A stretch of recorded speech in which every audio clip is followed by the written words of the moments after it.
Bodi ya ligi kuu ya NBC Premier League Tanzania ambayo inasimamia mchezo wa soka katika ligi kuu ya NBC na Championship kwa ujumla imetoa adhabu katika michezo kadhaa ambayo ilikuwa na makosa yasiyokuwa ya kiungwana na yasiyokuwa ya kimpira.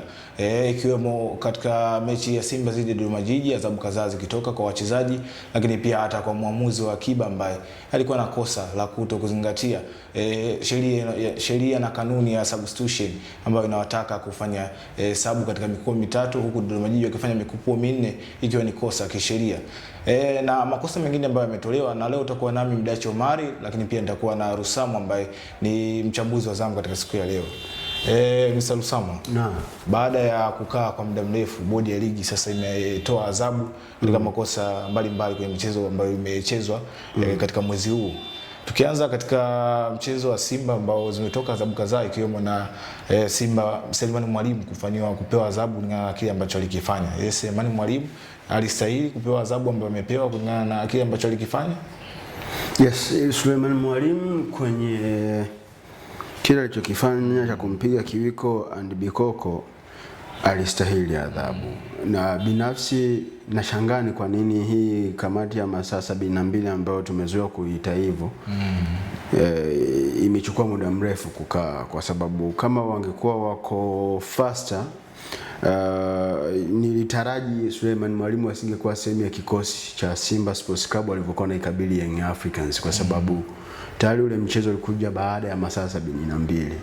Kwa hiyo nilitaraji Selemani Mwalimu angeadhibiwa haraka zaidi kabla ya hata mchezo wa Simba na Yanga. Kwa hiyo wakati mwingine unapokuwa unaichelewesha adhabu, unaleta vitu vingine ambavyo havikustahili kutokea.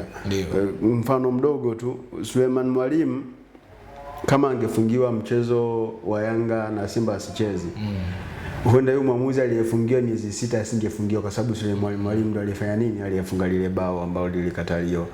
Kwa hiyo the way ambavyo walivyochelewesha adhabu, ile adhabu imepelekea adhabu kwa watu wengine. Kwa hiyo kwa lugha nyepesi sana, Selemani Mwalimu amestahili hicho alichopata, kwa maana ya kufungiwa michezo mitatu.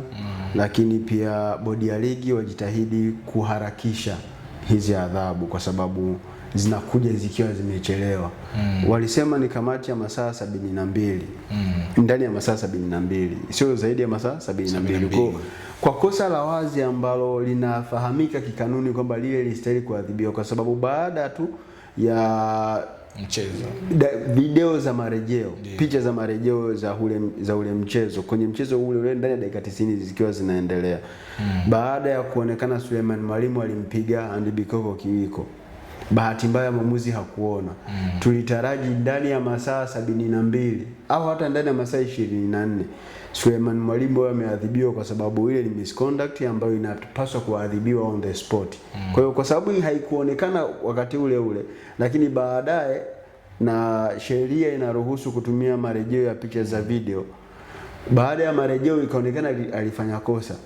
Hakukuwa kuna haja ya kumruhusu tena acheze mchezo wa Simba na Yanga. Alipaswa tu kuadhibiwa mapema ili adhabu itoke pale muda unaostahili, kwa sababu adhabu nzuri psychologically inashauriwa itolewe adhabu pale kosa linapokuwa limetendeka, na hapo ndipo mtu atajifunza. Lakini ukifanya ile adhabu idelay, inawezekana mtu hata huyo aliyekosea kaisi ameonewa, ili hali kama angeadhibiwa on the spot angeregret. Kwa mfano Selemani Mwalimu angeokosa mchezo wa Simba na Yanga, angeregret pakubwa, na Simba wangehisi kumkosa, kwa sababu ndio mchezaji peke yake wao wamebaki anamtegemea kwenye safu ya ushambuliaji kama namba 9.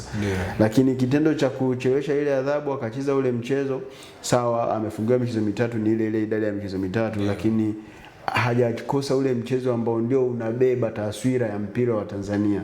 Angeokosa ule mchezo, huenda angeumia zaidi.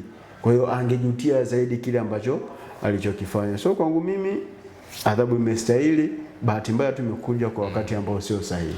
Sasa mwalimu Steven Baka wa kikosi cha Simba hana Jonathan Soa ambaye yupo kwenye adhabu ya kinizamu kikosi cha Simba, anakwenda kumkosa na Selemani Mwalimu. Hii kwake kama mwalimu kuelekea kwenye michezo ambayo anaanza siku ya kesho katika mechi ya CRDB na mechi za ligi 3 ambazo zinafuata, anakwenda kukosa mshambuliaji ambaye anakwenda kumpa asilimia nyingi anapokuwa kwenye kikosi. Kwa mwalimu hii inakuwa na madhara gani yeye kama mwalimu kuelekea kwenye michezo hiyo?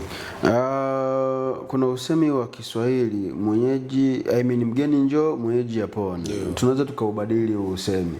Kitendo cha Suleiman Mwalimu kustopishwa kutokucheza michezo mitatu maana yake inawezekana ni relief kwa Jonathan Soa, kwa sababu Jonathan Soa adhabu ya TFF ameshamaliza. Ndio. Zimebakia ni adhabu za ndani ya Simba. Na kwa sababu Simba hawajatangaza adhabu yoyote dhidi ya Jonathan Soa, wanaweza kumsamehe ili wacheze wakiwa na mshambuliaji, kwa sababu as it stands mchezaji peke yake ambaye anajasalia kuwa mchezaji ambaye anaweza kacheza kama namba 9 ni Baraka Mwangosi. Striker ambaye kwa jicho langu ni striker ambaye kwanza ni mdogo, lakini pia amekosa utulivu. Hana utulivu na ni immaturity. Hajawa na ule uwezo wa kufanya maamuzi ya kuisaidia timu. Ingawa wakati mwingine kuonyesha ukomavu wa taasisi, Simba watapaswa kushikilia hapa kumuonyesha Jonathan Soa, bila wewe tunaweza tukacheza na tunaweza kupata matokeo na tukaridhishwa na matokeo mengine yoyote ile atakayotokea, kuliko kurejesha wewe ambaye umekuwa ukitukosea heshima mara kwa mara. Kwa hiyo lazima Steven Baka atakuwa na option nyingine ya kufanya. It's either aende na wachezaji waliowatumia kwenye kikosi cha Simba kicheza dhidi ya Young Africans kwenye mchezo wa Kariakoo Derby, kwa maana aende akacheza na force number 9, kitu ambacho hakikumlipa kwenye ule mchezo. Lakini baada ya Suleiman Mwalimu kuingia akafunga, kwa hiyo inaonyesha ile force number 9 in terms of results haikumlipa. Lakini ile kuja kumtumia Suleiman Mwalimu kwa muda mfupi, ingawa goli halikusimama, lakini alionyesha kwamba utofauti wa kuwa na force number 9 na kuwa na number 9 pase utofauti uko wapi. Kwa hiyo Steven Baka yeye anayo nafasi ya kuamua either aende na Mwangosi au aende na force number 9, either Loemba au Anicet Oura, mmoja acheze kama force number 9 au wamsamehe Jonathan Soa. Kwa ni wao sasa watachagua wafanye kati ya hizo option 3 ni ipi itakuwa sahihi kwao. Force number 9, Mwangosi au Soa asamehewe arejea kukitumikia kikosi.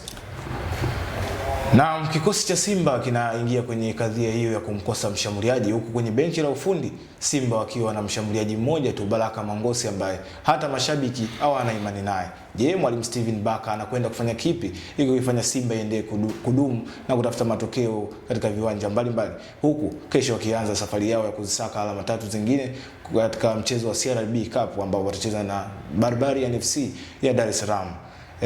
Ndio ulikuwa nami Mdachi Omari kama nahodha wako wa kipindi hichi, huku nilikuwa na Rusamu ambaye ni mchambuzi wa zamu katika siku ya leo. Endelea kufuatilia Anuari TV, usisahau kucomment na kushare juu ya kile ambacho tumekizungumza katika siku ya leo.